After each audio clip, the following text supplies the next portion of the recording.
Eid special recipe है ये। कीमा की रेसिपी बहुत ही मज़ेदार, बड़ी ही ऑथेंटिक रेसिपी है जो एक बार खाएगा बार बार खाने पे मजबूर हो जाएगा। एक दफ़ा इस तरीके से कीमा लाजमी बनाइएगा। जैसा कि आपको पता है बकरा ईद आने वाली है, तो भरपूर गोश्त होता है, तो डिफरेंट डिफरेंट रेसिपी बनाकर इंजॉय करना चाहिए। Welcome to my channel. अस्सलाम वालेकुम माय यूट्यूब फैमिली, कैसे हैं आप सब? उम्मीद करती हूँ सब खैरियत से होंगे।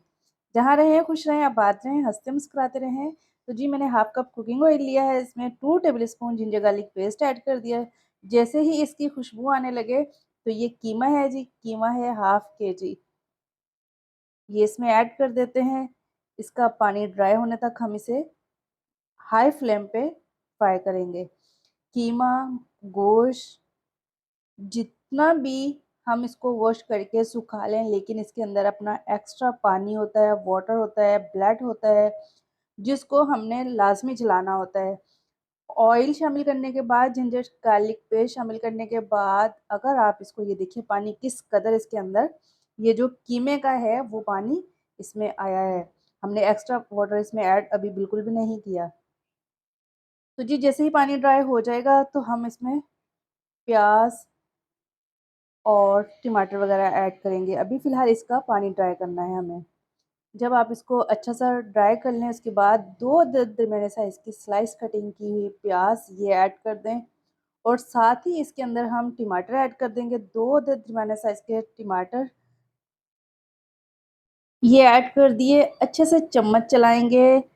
मतलब कि इहनू खूब घुमाना फिराना, कढ़ाई दे विच सैर करवानी खूब, ते बड़ा ही खुश-खुश कीमा भी ते बड़े ही प्याज भी, टमाटर भी, मैं कहनी आ बड़े ही नज़ारे कर रहे ने कढ़ाई दे। तो इस स्टेज दे विच इहदे ते असीं मसाला सिੱਟ देंगे।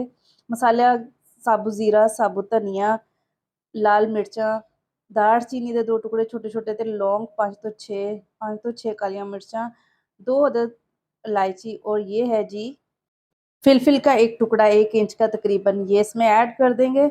ये ऐड कर और कुटी हुई मिर्चें 1 टेबल स्पून, इन तमाम इंग्रीडिएंट्स को इसमें शामिल कर देंगे। मैं कहनी हाँ जी मज़ा ही आ जाना। कीमा इन्ना वधिया पक के तैयार होना ना कि तुसीं ਉਂਗਲੀਆਂ ਹੀ ਚਟਦੇ ਰਹਿ ਜਾਣਾ, और ਜਿਹੜਾ ਵੀ ਕੋਈ ਮਹਿਮਾਨ ਆਏਗਾ ਉਹਦੇ ਅੱਗੇ ਸਰਵ ਕਰੋਗੇ ਤੇ ਤਾਰੀਫਾਂ ਹੀ ਕਰਦਾ ਰਹਿ ਜਾਏਗਾ, और ਨਾ ਉਹਦਾ ਹੱਥ ਕਦੇ ਰੁਕ ਹੀ ਨਹੀਂ ਸਕਦਾ। पेट तो भर जाएगा लेकिन नीयत कदे नहीं भरेगी। ਇਹ कीमा ਤੁਸੀਂ बना के रखोगे तो बड़ा ही वधिया, मैं कहनी हाँ। ਤੇ पानी सुੱਟ देंगे जी तकरीबन 1 कप के लगभग इसमें वाटर ऐड कर दिया हमने। प्लेन वाटर 1 कप इसमें ऐड कर दिया, और इसको मिक्स करने के बाद इसको कवर कर देते हैं। कवर करके देखते हैं 10 मिनट के बाद। लो टू मीडियम पे इसको 10 मिनट के लिए छोड़ देंगे। लो जी 10 मिनट हो गए हैं ਤੇ ਹੁਣ ਅਸੀਂ ਇਹਦਾ ਢੱਕਣ ਪੁੱਟ ਕੇ ਦੇਖਦੇ ਹਾਂ ਤੇ ਕਿੰਨੇ ਵਧੀਆ ਬੜੀਆਂ ਖੁਸ਼ਬੂਆਂ ਆ ਰਹੀਆਂ। ਹਾ ਹਾ ਹਾ ਬੜੀਆਂ ਹੀ ਲਪਟਾਂ ਆ ਰਹੀਆਂ। ਮੈਂ ਕਹਿੰਦੀ ਯਕੀਨ ਮੰਨੋ ਗਸ਼ ਖਾ ਕੇ ਬੰਦਾ ਗਿਰ ਜਾਏ, ਇੰਨਾ ਜ਼ਬਰਦस्त ਇਹਦਾ ਟੇਸਟ है ਤੇ बड़ी ही ਵਧੀਆ प्यारी प्यारी खुशबू आ रही है। चम्मच चलाएंगे, मिक्स करेंगे। खुशबू ਤਾਂ ਮੈਂ ਕਹਿ ਰਹੀ ਪੂਰੇ ਮੁਹੱਲੇ ਦੇ ਵਿੱਚ ਘੁੰਮਣ ਡੀਆਂ। ਮਜ਼ੀਦ ਇਹਨੂੰ ਕਵਰ ਕਰ ਦਿੰਦੇ ਹਾਂ, ਹਲੇ ਥੋੜੀ ਜਿੰਨੀ ਕਸਰ ਹੈਗੀ ਹੈ। 5 ਮਿੰਟਾਂ ਲਈ ਦੁਬਾਰਾ ਇਹਨੂੰ ਕਵਰ ਕਰਕੇ ਰੱਖ ਦਿੰਦੇ ਹਾਂ। 5 ਮਿੰਟ ਤੋਂ ਬਾਅਦ ਚ ਦੇਖਦੇ ਹਾਂ। ਤੇ ਇੱਕ ਦਫਾ ਬਣਾ ਕੇ ਟਰਾਈ ਜ਼ਰੂਰ ਕਰਨਾ ਵਾ। 5 ਮਿੰਟ ਹੋ ਗਏ ਆ ਤੇ ਹੁਣ ਇਹਦਾ ਢੱਕਣ ਹਟਾ ਕੇ ਦੇਖਦੇ ਹਾਂ। ਬਿਸਮਿਲ੍ਲਾਹਿਰ ਰਹਿਮਾਨਿਰ ਰਹੀਮ। ਵਾਓ ਜ਼ਬਰਦਸਤ, ਮੈਂ ਕਹਿੰਦੀ ਆ ਤੇ ਖੁਸ਼ਬੂਆਂ ਇਹਦੀਆਂ ਆਣ ਡੀਆਂ ਕਿ ਦਿਲ ਚਾਹੁੰਦਾ ਬਸ ਪੱਕਣ ਦਾ ਇੰਤਜ਼ਾਰ ਨਾ ਕਰੋ, ਇਹਨੂੰ ਇੰਝ ਹੀ ਖਾ ਲਓ। ਕੱਚਾ ਹੀ ਚੁੱਕ ਕੇ ਖਾਣਾ ਸ਼ੁਰੂ ਕਰ ਦਿਓ, ਸਬਰ ਹੀ ਨਹੀਂ ਹੁੰਦਾ ਇੰਨੀਆਂ ਪਿਆਰੀਆਂ ਖੁਸ਼ਬੂਆਂ ਦੇਖ ਕੇ। ਤੇ ਬੜਾ ਹੀ ਦਿਲ ਨੂੰ ਮਜ਼ਬੂਤ ਕਰਕੇ ਤੇ ਕੰਟਰੋਲ ਕਰਕੇ ਆਪਣੇ ਹੱਥਾਂ ਤੇ ਇਹਨੂੰ ਪਕਾ ਰਹੀ ਹਾਂ। ਵਰਨਾ ਦਿਲ ਤਾਂ ਚਾਹ ਰਿਹਾ ਕਿ ਬਸ ਫੌਰਨ ਹੀ ਜਿਸ ਤਰ੍ਹਾਂ ਦਾ ਵੀ ਹੈਗਾ ਹੁਣੇ ਚੁੱਕਾ ਤੇ खान शुरू हो जाओ। बड़ी ही बढ़िया खुशबू आ रही है जी। एंजॉय करना है आपने, इसको एक दफ़ा ज़रूर बनाना है। तो अल्हम्दुलिल्लाह बहुत ही ज़बरदस्त सा ये हमारा कीमा बनकर तैयार होने को है। अब इस स्टेज पे हमने हरा धनिया इसमें सूट देना है, और हरी मिर्चें ये लाज़मी इसमें सूटना है आपने। ये सूटना ज़रूरी है, इससे इसकी खूबसूरती को 4 चाँद लग जाएंगे। मैं कहनी हाँ कि बड़ा ही वधिया कीमा पक के तैयार होया। ਤੇ ਇੱਕ ਦਫਾ ਤਾਂ ਤੁਸੀਂ ਜ਼ਰੂਰ ਟਰਾਈ ਕਰਨਾ ਇਹਨੂੰ, ਤੇ ਫੀਡਬੈਕ ਜ਼ਰੂਰ देना कि ਤੁਹਾਨੂੰ कीमा किस तरह ਦਾ ਲੱਗਿਆ। बकरा ईद आ रही है, गोश्त भरपूर होना है, तो ट्राई ज़रूर करें जे।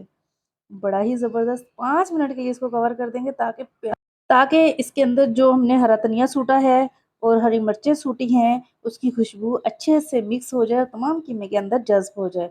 तो डिश आउट कर लेते हैं। डिश आउट करके फटाफट से बस लपक पड़ते हैं जी, कंट्रोल नहीं हो रहा। और बच्चे भी बार-बार पूछ रहे हैं, मम्मा जी कीमा कब रेडी होगा? बच्चों के मुँह में भी पानी आ रहा है। मैं कह रही हूँ कि बस पूरा घर सिर ते चुक्या पिया बच्चों ने कि कड़ी कड़ी ਅਸੀਂ जल्दी करके कीमा ਝਟਪਟ ਕਰ ਦਈਏ ਜੀ, ਖਾਣ ਲੱਗ ਜਾਈਏ। ਤੇ ਬਸ ਮੈਂ ਕਹਿੰਦੀ ਹਾਂ ਹੁਣ ਸਬਰ ਨਹੀਂ ਹੋ ਰਿਹਾ। ਤੁਸੀਂ ਵੀ ਦੇਖੋ ਤੇ ਇੰਜੋਏ ਕਰੋ, ਫਟਾਫਟ ਭਾਜੋ, ਭੱਜ ਕੇ ਜਾ ਕੇ ਕੀਮਾ ਲਿਆਓ, ਬਣਾਓ ਔਰ ਇੰਜੋਏ ਕਰੋ। ਤੇ ਸਾਡੇ ਕੋਲੋਂ ਵੀ ਹੁਣ ਸਬਰ ਨਹੀਂ ਹੋ ਰਿਹਾ, ਅਸੀਂ ਵੀ ਇਹਨੂੰ ਖਾ ਕੇ ਦੇਖਦੇ ਹਾਂ ਤੇ ਬੜਾ ਹੀ ਵਧੀਆ, ਬੜੀਆਂ ਖੁਸ਼ਬੂਆਂ ਆ ਰਹੀਆਂ। ਇਹਦਾ ਕਲਰ ਦੇਖੋ, ਲੁੱਕ ਦੇਖੋ, ਮਾਸ਼ਾਅੱਲਾ ਕਿੰਨਾ ਜ਼ਬਰਦਸਤ। ਇਹ 'ਚ ਹਰੀਆਂ ਮਿਰਚਾਂ ਪੀਸੀ ਹੋਈਆਂ ਬਿਲਕੁਲ ਵੀ ਨਹੀਂ ਪਾਉਣੀਆਂ ਤੇ ਤੁਸੀਂ ਹਲਦੀ ਬਿਲਕੁਲ ਨਹੀਂ ਸੁੱਟਣੀ ਇਹਦੇ ਵਿੱਚ। ਜਿਹੜੇ ਮਸਾਲੇ ਦਿਖਾਏ ਖਾ ਕੇ ਦੱਸਦੇ ਹਾਂ ਤੁਹਾਨੂੰ ਜੀ ਕਿਹੋ ਜਿਹਾ ਬਣਿਆ। ये लीजिए आप भी लोग खाएं, एंजॉय करें। इतना मजे का है ना व्यूवर्स, एक दफा तो ट्राई करना बनता है। जल्दी से भाग के जाए, बनाएं और मजे करें, मजे करवाएं।